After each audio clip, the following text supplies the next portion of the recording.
નસવાડી ખાતે અશ્વિન નદીના સ્મશાન તરફ જવાના રસ્તાને લઈને ચાલી રહેલો વિવાદ આજે ફરી એકવાર વકર્યો હતો।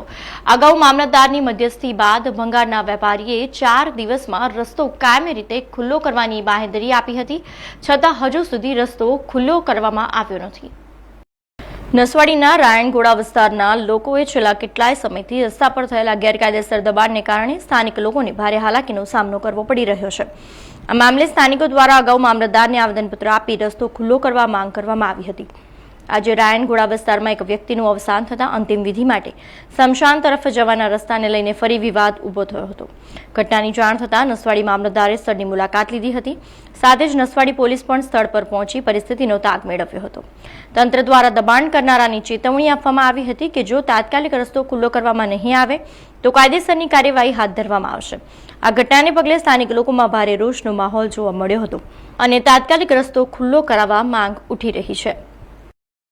તારીખ 12/5/2026ના રોજ અંતિમ યાત્રાને લઈને આ રસ્તાના વિવાદ જે ચાલતો હતો એ બાબતે અમે નસવાડી મામલતદાર સાહેબને આવેદનપત્રક આપવામાં આવ્યું હતું, પણ આવેદનપત્રક આપતાની સાથે બીજા દિવસે મામલતદાર સાહેબે જાતે સ્થળ પર નિરીક્ષણ કર્યું હતું અને આ ઇસ્માઇલભાઈ ગોધરાવાળા છે જે ભંગારનો ઢગલો રોડ પર નાખેલો છે તેમને હટાવવા માટેની 4 દિવસની મુદત આપી હતી, પણ આજે 15 દિવસ થઈ ગયા તો પણ આ ઢગલો એવા ને એવો છે ને હટાવવામાં આવ્યો નથી।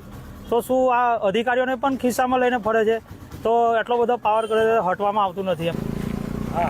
આજે એક મૈયત થઈ ગઈ છે અમારે, અને મૈયત થઈ અને આજે અમે કહેવા માટે આવ્યા તો પણ એ રસ્તાની વચ્ચે બધું ભંગાર પડેલું હતું અને અવારનવાર મૈયતો થતી હોય છે અને મૈયત કોઈ દાડો કહીને ના થાય, તો જ્યારે પણ મૈયત થાય એમને કહેવા આવે તો હટાવે છે।